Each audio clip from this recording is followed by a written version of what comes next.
समृद्धि के लिए दूरदर्शी नीति अपनाई जाए।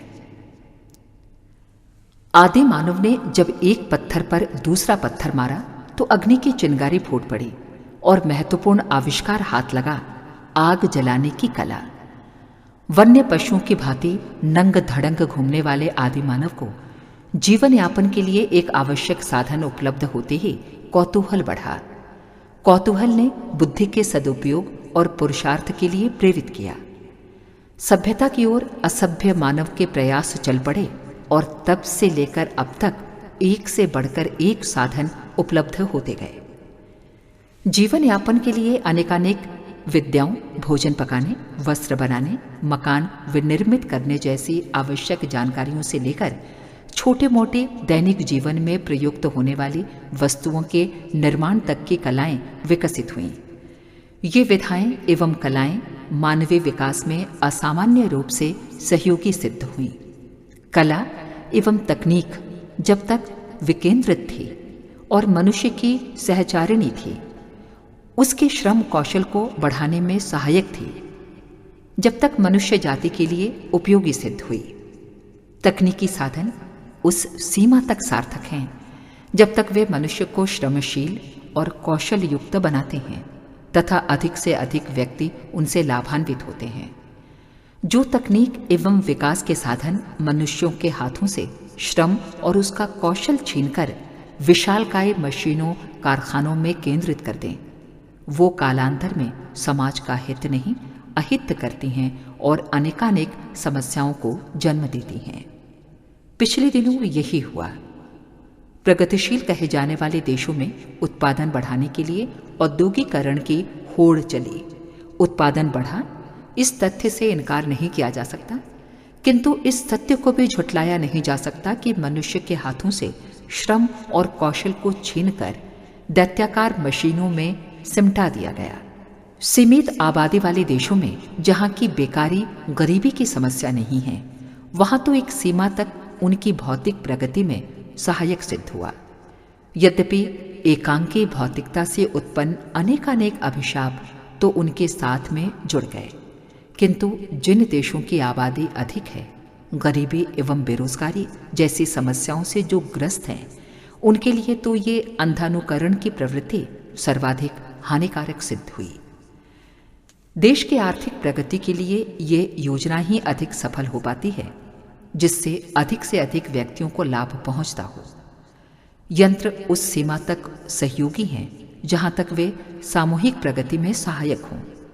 प्रगति मात्र उत्पादन बढ़ने से नहीं होगी, वरन इस तथ्य पर अवलंबित है कि अधिक से अधिक व्यक्तियों के श्रम एवं कौशल का सदुपयोग हो, जिसके माध्यम से अधिक व्यक्ति रोजगार प्राप्त कर सकें। अर्थनीति की सफलता ऐसे ही साधनों पर अवलंबित है जिनमें इस तथ्य को ध्यान में रखा गया हो। नीति मात्र उत्पादन की रही हो तो वो कुछ सीमित व्यक्तियों, जिनके हाथों में ऐसे औद्योगिक साधन हैं, को तो लाभ पहुंचा सकती है। सार्वजनिक और सर्वतोमुखी सामाजिक प्रगति का आधार नहीं बन सकती। जिन देशों में गरीबी और बेकारी की समस्या नहीं है, उनके लिए भी औद्योगिकरण अंततः हानिकारक सिद्ध हुआ है। प्रदूषण एवं इससे उत्पन्न अनेकानेक रोग तो इन दिनों बहुचर्चित हैं ही। सबसे बड़ी हानि ये हुई है कि यांत्रिक जीवन क्रम में वहां के निवासी सहज प्रकृति अनुकूल जीवन से दिन प्रतिदिन दूर हटते चले गए हैं और स्वाभाविक सहज जीवन क्रम से उपलब्ध होने वाले आनंद उनके लिए दुर्लभ हो गए हैं। इस समस्या से चिंतित प्रसिद्ध विचारक टॉमस एक्विनस ने अपनी व्यथा इन शब्दों में व्यक्त की है। मनुष्य दिमाग और हाथों वाला प्राणी है, जिससे सबसे अधिक आनंद अपने दिमाग और मस्तिष्क की सहायता से किए जाने वाले सृजनात्मक, उपयोगी और उत्पादक काम करने से मिलता है। इस मनोवैज्ञानिक तथ्य की उपेक्षा होती जा रही है। दस्तकारी से अपने कौशल के उपयोग द्वारा आनंद प्राप्त करने की तुलना में समृद्ध बनने की प्रवृत्ति बढ़ती जा रही है। ये इस सीमा तक बढ़ चली है कि मनुष्य सोचने लगा है कि उसे इतना धनवान होना चाहिए कि थोड़ा भी श्रम न करना पड़े। निस्संदेह ये स्थिति यंत्रीकरण की पराकाष्ठा होगी। निस्संदेह ये स्थिति यंत्रीकरण की पराकाष्ठा होगी। जिसके द्वारा श्रम तो नहीं करना होगा, किंतु मनुष्य का पुरुषार्थ एवं कौशल कुंठित होकर जड़वत हो जाएगा। प्रकारांतर से ये विकास का नहीं, पराभव का चिन्ह होगा। प्रसिद्ध अर्थशास्त्री एवं विचारक E.F. शूमाकर लिखते हैं कि हाथ और मस्तिष्क के सदुपयोग से किए जाने वाले पुरुषार्थ से जो आनंद और संतोष की प्राप्ति हो सकती थी, मशीनीकरण ने मनुष्य को उससे वंचित कर दिया है। लगभग सारा ही उत्पादन एक अमानवीय और अप्राकृतिक प्रक्रिया बनकर रह गया है, जिससे आदमी को किसी महत्वपूर्ण उपलब्धि का बोध नहीं होता, उल्टे वो शून्यता अनुभव करता है। कारखाने से निर्जीव वस्तुएं तो बन संवर कर निकलती हैं, किंतु मनुष्य अपनी मौलिकता से उतना ही दूर हटता जाता है। प्रगतिशील कहे जाने वाले औद्योगिक राष्ट्रों में यह स्थिति सर्वत्र देखी जा सकती है। यंत्रीकरण से मनुष्य भी यंत्र की भांति बन गया है। फलस्वरूप जीवन उबाऊ, नीरस और बोझ भरा प्रतीत होता है। अपनी भाव संवेदना एवं सहजता को खो देने से वो अंतरंग के संतोष और आनंद की उपलब्धियों से वंचित हो गया है। इसका एक प्रत्यक्ष प्रमाण है इन देशों में बढ़ते हुए मानसिक रोगियों की संख्या, जो प्रकारांतर से शांति, संतोष एवं आनंद के बदले खरीदी गई संपन्नता के ही अभिशाप हैं। समृद्धि की उपलब्धि के बावजूद भी पश्चिम की इस स्थिति को देखकर वहां के अधिकांश विचारक चिंतित हैं और कुछ कारगर हल ढूंढने में लगे हैं। अर्थशास्त्री शूमाकर ने समाज के सर्वांगीण विकास के लिए कुछ उपयोगी सुझाव दिए हैं, जो औद्योगिकरण के संदर्भ में हैं तथा हर देश के लिए महत्वपूर्ण हैं। उनका कहना है कि औद्योगिक नीति ऐसी हो जो प्रत्येक व्यक्ति की पहुंच के भीतर हो। वे छोटे पैमाने पर काम करने के लिए उपयुक्त हों, मनुष्य की सृजनात्मक प्रवृत्तियों के अनुकूल तथा विकास में सहायक हों। ये सब बड़ी औद्योगिक इकाइयों की स्थापना द्वारा नहीं, छोटे छोटे कुटीर उद्योगों की प्रतिष्ठापना से ही संभव है। ऑल्डोस हक्सले उस तकनीक एवं औद्योगिक नीति को सर्वश्रेष्ठ मानते हैं जो अधिक से अधिक व्यक्तियों को रोजगार दे, न कि उनके हाथों से काम छीनकर विशाल यंत्रों में केंद्रित कर दे। उनका कहना है कि इससे न केवल मानवीय श्रम का सदुपयोग, रोजगार और सृजनात्मक प्रवृत्तियों के विकास का अवसर मिलेगा, वरन सुख और संतोष की दृष्टि से भी आज की तुलना में मनुष्य की स्थिति कहीं श्रेष्ठ होगी।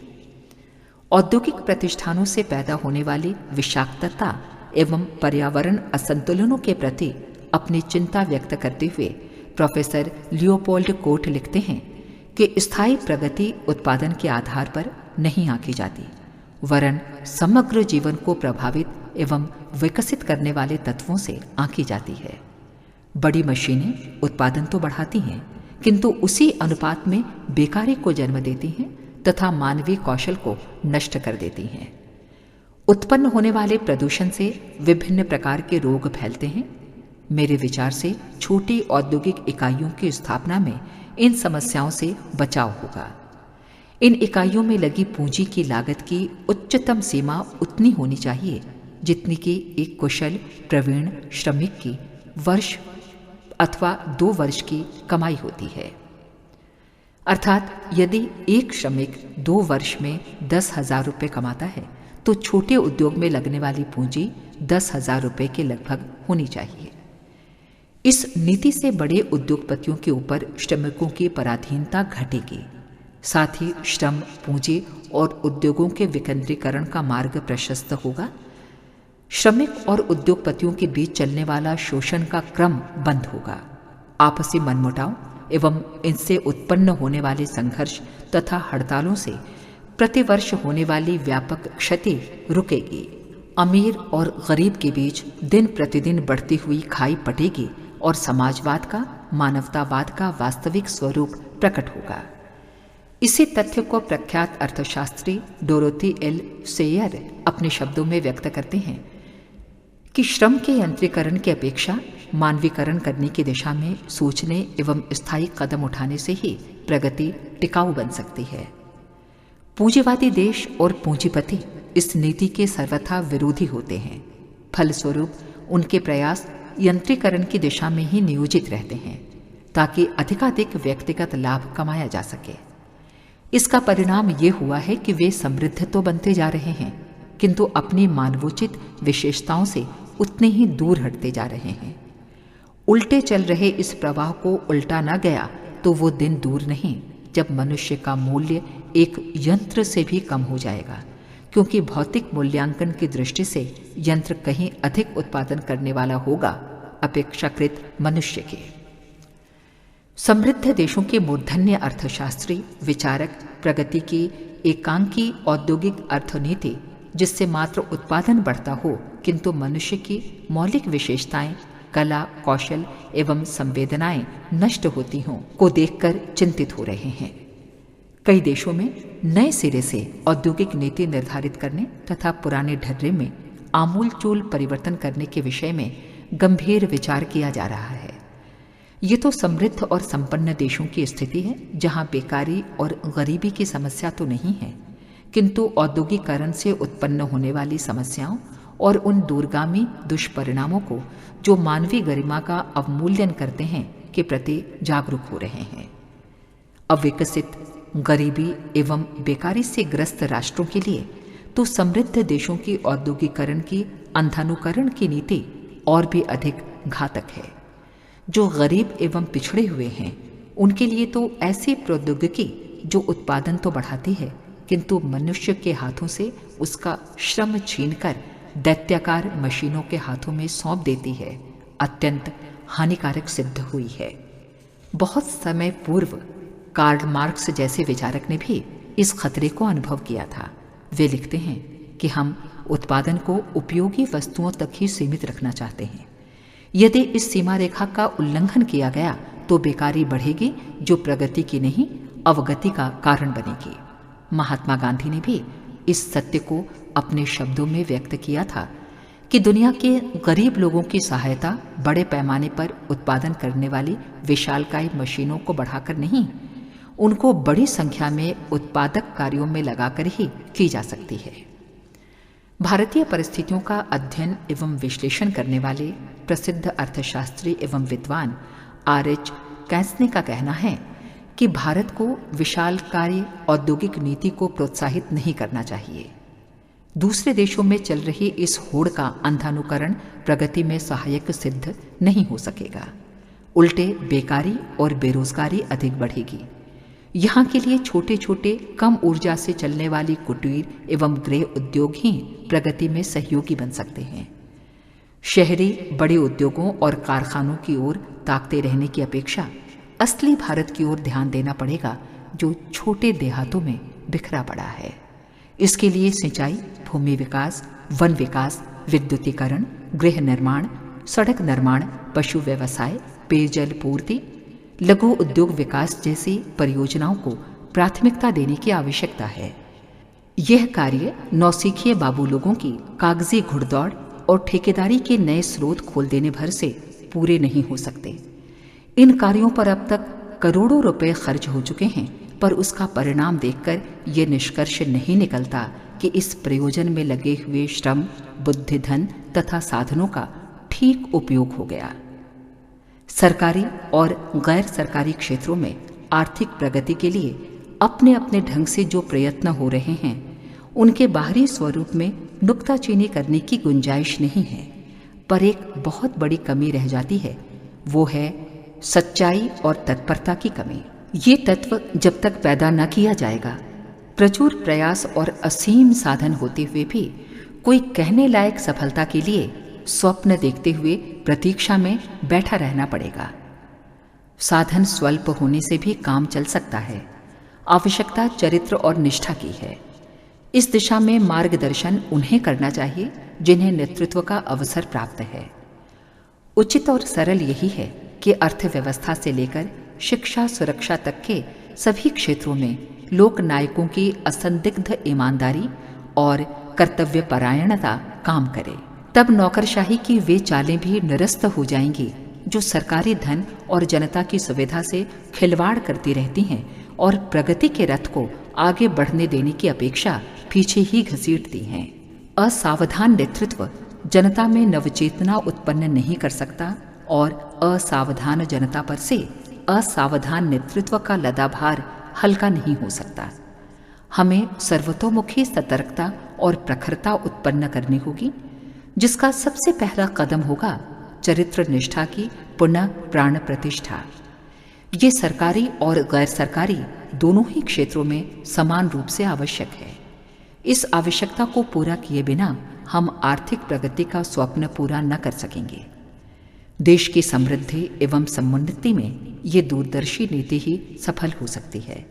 इससे मात्र बेकारी समस्या का हल ही नहीं, उन खतरों से भी बचाव होगा जिनसे इन दिनों औद्योगिक राष्ट्र अत्यंत चिंतित हैं, जिससे सबको भरपूर श्रम करने, अपने बुद्धि कौशल को नियोजित करके आंतरिक संतोष, प्रसन्नता एवं आनंद की अनुभूति करने का सुअवसर मिले।